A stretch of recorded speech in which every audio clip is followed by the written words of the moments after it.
ജീവിതത്തിൽ വലിയ മാറ്റം ഉണ്ടാവുന്നതാണ്. ചെറിയ ചെറിയ വിഷയങ്ങൾ, ചെറിയ ചെറിയ കാര്യങ്ങൾ നമ്മൾ എപ്പോഴും സൂക്ഷിക്കുക. ഒഴിവ് ദിവസങ്ങളിൽ കുടുംബ സന്ദർശനം നടത്തുക. ചങ്ങായിമാരൊക്കെ കുറച്ച് സമയം ചെലവാക്കുക. ഒഴിവ് ദിവസങ്ങളിൽ കുടുംബങ്ങൾ സന്ദർശിക്കുക. മൻ അഹബ്ബ അൻ യുബ്സത ലഹു ഫീ റിസ്ഖിഹി വയൻസഅ ലഹു ഫീ അസരിഹി ഫൽയസിൽ റഹിമഹു.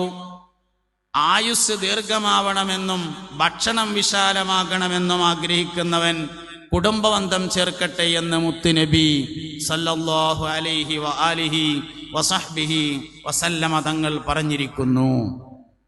ഉറങ്ങുന്ന സമയത്ത് നന്നായിട്ട് മിസ്വാക്ക് ചെയ്യുക.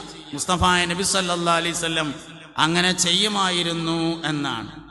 മുടി ഒന്നുകിൽ നല്ല നിലക്ക് വെട്ടി ചെറുതാക്കുക, വളർത്തുകയാണെങ്കിൽ കോലത്തിൽ വളർത്തുക.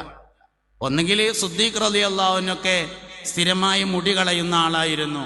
അങ്ങനെ ചെയ്താൽ അതൊരു മോഡലായിക്കോളും. 4 ആളും ചെയ്താൽ എല്ലാവരും കളയിൽ തുടങ്ങും. ഒന്നുകിൽ അങ്ങനെ ചെയ്യാം, അല്ലെങ്കിൽ നേരങ്ങത്തിൽ വളർത്തുക. എന്താ വളർത്തുക നേരങ്ങത്തിൽ പറഞ്ഞാൽ, ഇവിടെ മാത്രം കളയരുത്, അത് ക്രോപ്പാണ്, ഹറാമാണ്. ഇവിടെ മാത്രം കളയരുത്, അതും ഹറാമാണ്, ക്രോപ്പാണ്.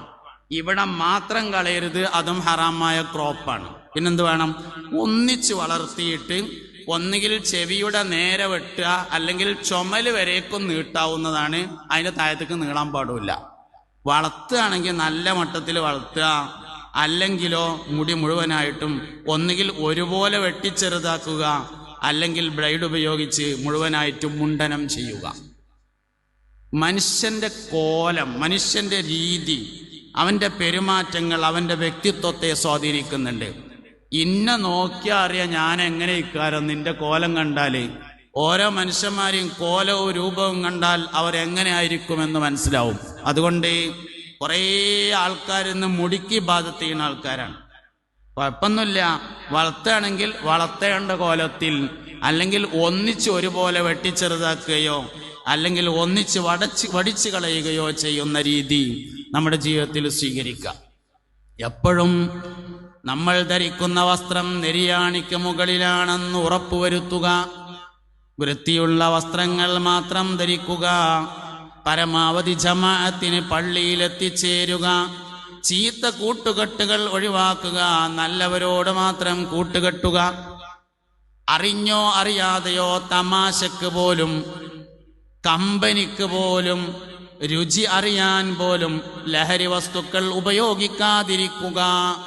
അറിഞ്ഞുപയോഗിക്കരുത്, അറിയാതെയും ഉപയോഗിക്കരുത്, കമ്പനിക്ക് വേണ്ടി ഉപയോഗിക്കരുത്, തമാശക്ക് വേണ്ടി ഉപയോഗിക്കരുത്. പഴയ ലഹരി പദാർത്ഥങ്ങളും പുതിയ ലഹരി പദാർത്ഥങ്ങളും തമ്മിലുള്ള വലിയൊരു വ്യത്യാസം, പണ്ടൊക്കെ ഒരാൾ കള്ളുടിയനാവണമെങ്കിൽ കുറെ കുടിച്ചിട്ട് റോട്ടുമ്മക്കൂടി അങ്ങനെ WW എന്ന് പറഞ്ഞാലേ കള്ളുടിയനാവുള്ളൂ. ഇപ്പം അങ്ങനെയല്ല. ഒരു വട്ടം ഉപയോഗിച്ചാൽ തന്നെ അഡിക്ഷൻ ഉണ്ടാവുന്നതാണ് പുതിയ ലഹരി പദാർത്ഥങ്ങൾ. അതുകൊണ്ട് തമാശക്ക് പോലും, കമ്പനിക്ക് പോലും, രുചി അറിയാൻ പോലും ലഹരി വസ്തുക്കൾ ഉപയോഗിക്കാതിരിക്കണം എന്നതാണ് ശ്രദ്ധിക്കേണ്ട ഒരു കാര്യം. ഒഴിവുള്ള ദിവസങ്ങളിൽ കുടുംബ സന്ദർശനങ്ങൾ നടത്തണം. പഠനത്തിന് വലിയ പ്രാധാന്യം നൽകണം. സംസാരിക്കുന്നതിനേക്കാൾ കൂടുതൽ സംസാരിക്കാതിരിക്കാൻ വേണ്ടി ശ്രദ്ധിക്കണം. 63 കൊല്ലക്കാലം മുസ്തഫായ നബി സല്ലല്ലാഹു അലൈഹി വസല്ലമ തങ്ങൾ സംസാരിച്ചിട്ടും തിരിച്ചെടുക്കേണ്ട ഒരു വാക്ക് പോലും പറഞ്ഞില്ല എന്നാണ്. നമ്മുടെ എല്ലാ വിഷയങ്ങളും നബി തങ്ങളിലേക്ക് ബന്ധപ്പെടുത്തിയാൽ ബറക്കത്തുണ്ടാവും. ബറക്കത്തുള്ളതിന് മാത്രമാണ് നിലനിൽപ്പുള്ളത് എന്നതാണ്.